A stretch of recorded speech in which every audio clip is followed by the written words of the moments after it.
Krásný odpoledne, ahoj lidi. Pro ty, co se zdravíte konvenčně, dobrý den.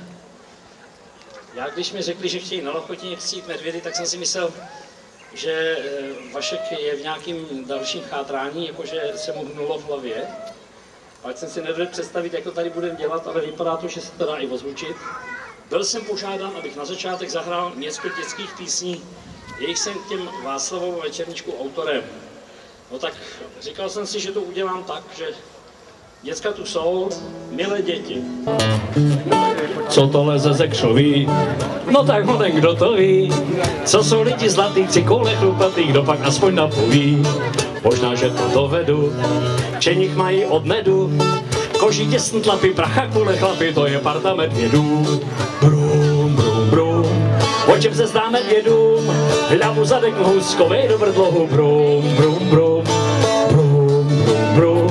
Zaspíváme medvědům, dobrou noc vyšel mi, nechrápejte velmi, nebo si zboříte dům. Lidi ani netuší, jak jim kožich nesluší, ať mrzne čeleje, ví, že hezky hřeje, když práskou vše do uší. Pak si teple posedí a tak ani nevědí, že než kožich čepice, že daleko více hřeje láska medvědí. Brum, brum, brum, o čem se zdá medvědům? Hlavu zadek nohu skovej do brdlohu, brum, brum, brum, brum, brum, brum. Zaspíváme medvědům, dobrou noc vyšel mi, nechrápejte velmi, nebo si zboříte dům. Přátelé, přemýšleli jsme, co se rád Martinu Strakovi, který má být krstným otcem těch zvířátek. Já jsem je nikdy nekřtil, já nemůžu, protože já jsem pohan. Proto si vybral prostě Vašek někoho jinýho. Já jsem přemýšlel, co bych tak k tomu zaspíval Martinu Strakovi. Brum, brum, brum. Hokej v Plzni slaví boom, nejsou žádný paka, když je vede Straka, dáme na ně malej rum.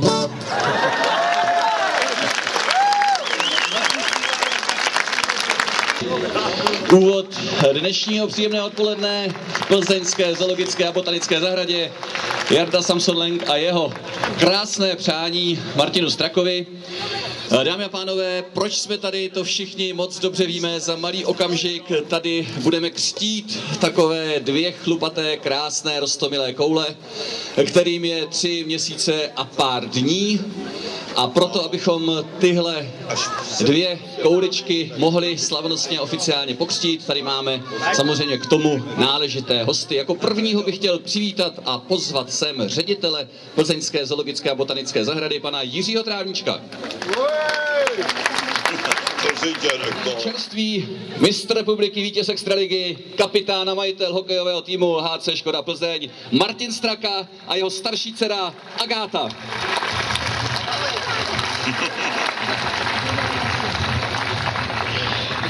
Takže, pánové, posaďte se. A dámo a pánové, posaďte se. A jak už jsem avizoval, poprosím ředitele Plzeňské zoologické a botanické zahrady Jirku Trávníčka o úvodní slovo. Děkuju, tak já bych ještě jednou si dovolil přivítat dvě superstar plzeňského nebe, Martina Straku a Vaška Chaloupka. U Vaška Chaloupky zrovna možná asi všichni nevíte, že téměř 19 let pracoval v zoologické a botanické zahradě ve vedení. 9? Tak jsem to trošku zveličil, tak 9 let ve vedení zoo. A samozřejmě Martin Straka před 10 lety si křtil asi naše tučňáky, takže vítám vás tady oba. Vám přiznám, že mě lidé se ptají vždycky 2 otázky, které jsou nejčastější. Jestli za medvědy do Berouna chodím a jestli mě poznávají. Já už jsem se proti tomu pojistil a ukážu vám jak.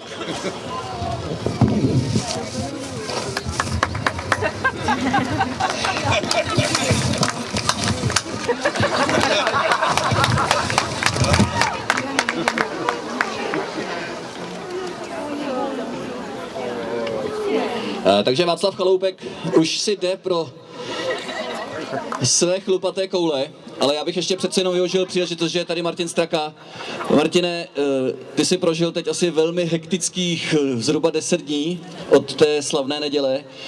Už jsou ty oslavy všechny za tebou, jak se teď těšíš na tuhletu roli kmotra medvědího? Tak já jsem šťastný, že už to skončilo, už to bylo dost a to je takový hezký nakonec, nebo to nejlepší nakonec. Já už jsem měl tu čest a byl jsem se na medvídky podívat po semifinále, ale bohužel jsem neměl tu chuť jsem měl, bál jsem se, aby mi kluci nebo chlapeček a holčička něco neudělali, tak se s nima mazlili děti a manželka, takže dneska doufám, že si to vychutnám a jsem velice šťastný, že tady dneska můžu být a můžu si to užít, takže děkuju za pozvání a těším se na to. Děkuju Martinu Strakovi za tahle slova, ale teď už asi hlavní roli tady mají medvědi. Tak Martin je tohle a tohle je Agáta, kterou drží Václav Chaloupek. A tohle je Agáta. Mimochodem padla tady otázka, jestli to tvé mladší sestřičce, která tamhle sedí, Beátce, není líto, že se medvěd jmenuje Agáta a ne Beáta. Trošičku jo. Trošičku jí to líto je, takže Václave, až budeš mít další medvíďata, ten čtvrtou generaci medvíďat, tak jestli to bude holčička, tak Beátka doufám bude mít taky radost. Tamhle zamáváme Beátce. No, já doufám, že třeba budeme točit ještě s jinými hezkými zvířaty a Beátka už to bude mít potom rozum. Třeba budeme točit se sluňaty v Plzni v zoologické. Sluně Beátka, tak to nevím, jestli je radost pro malou Beátku. Tak co nám tady teď medvíďata povídají? Teďko jsou nervózní a mají velkou radost z toho, že můžou cumlat.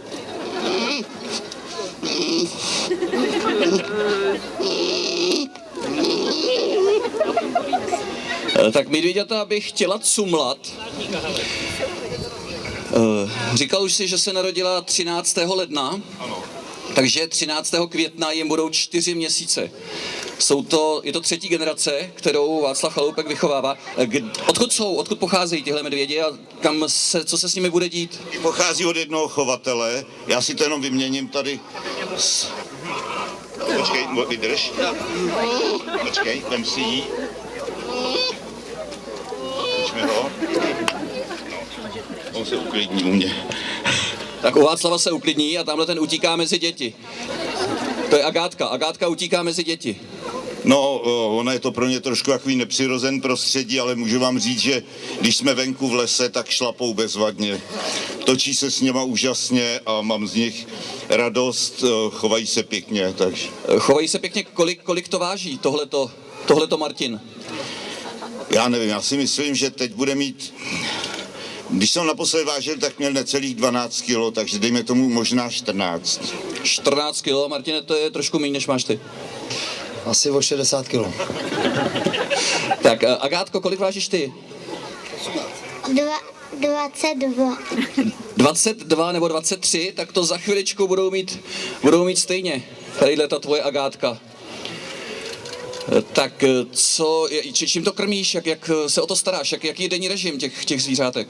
Dostávají speciální mlíko, psí mlíko a do dnešního dne ho vypili, myslím, přes 100 litrů a teď už dostávají kaše a lidi se mi vždycky ptají, kdy budou dostávat maso.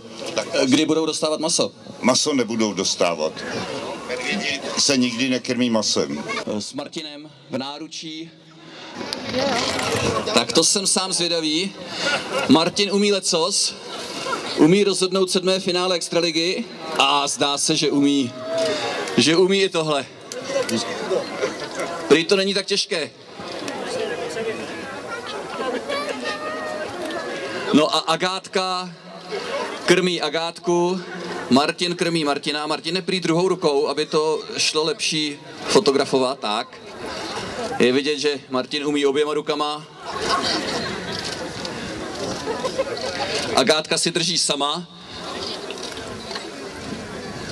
Ruku s mlíčkem.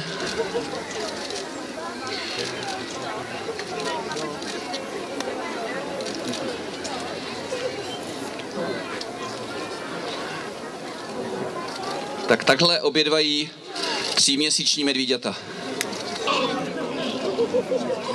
Tak Agátka už zase něco povídá.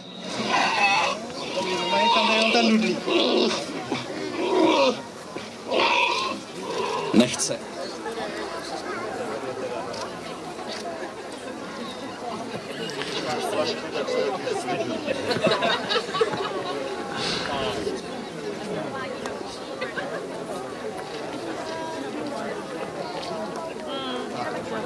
Tak, máme nakrmeno a teď tedy, dámy a pánové, můžeme přejít k tomu slavnostnímu křtu. To znamená, Martine, ty jako kmotr, samozřejmě Jirka Trávníček, Samson, Václav Chaloupek jako náhradní otec a matka v jednom, Agátka. Chopte se prosím skleniček, samozřejmě doufám, že je zbytečné připomínat, že medvědy nebudeme polévat, to rozhodně ne, ale já vás všechny kmotry poprosím, abyste medvědům řekli jednu větu do vínku, co byste jim přáli, já začnu Samsonem, co byste přáli těmhle medvědům do vínku, Martinovi a Agátě, Jaroslav Samson Lenk. Abyste měli úplně stejně rádi jako ty první 3 a potom o ně bylo hezky postaráno, protože to je, myslím, naprosto nejdůležitější.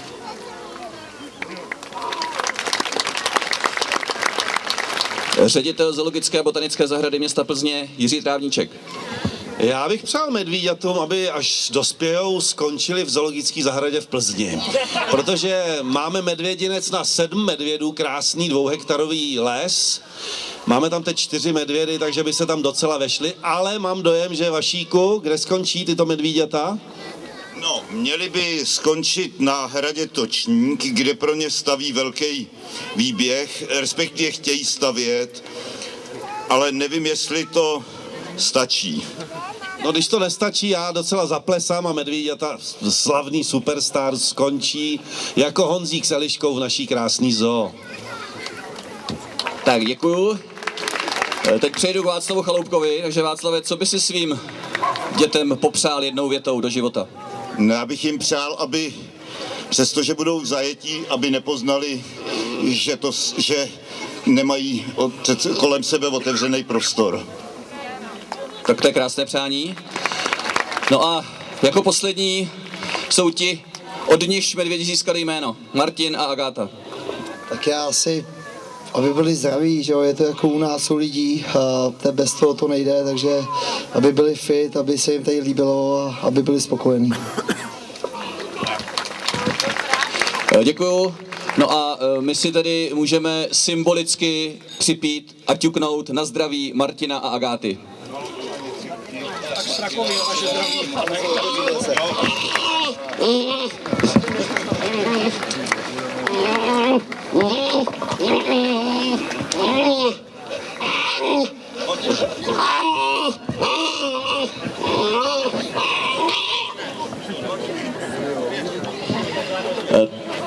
Tak teď se ještě určitě tady užijeme a medvíďaty odchází.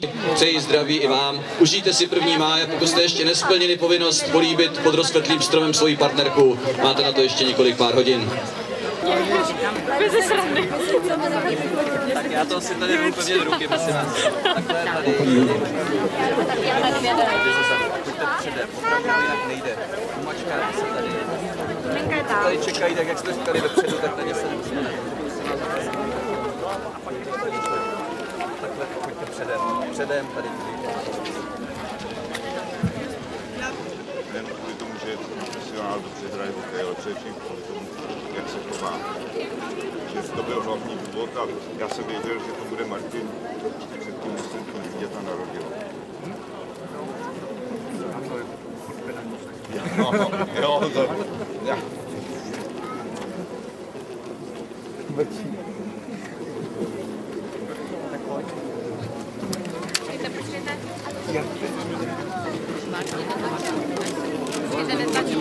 Já je nepoznám takhle. Kdybyste měli psát, tak máš to a větší.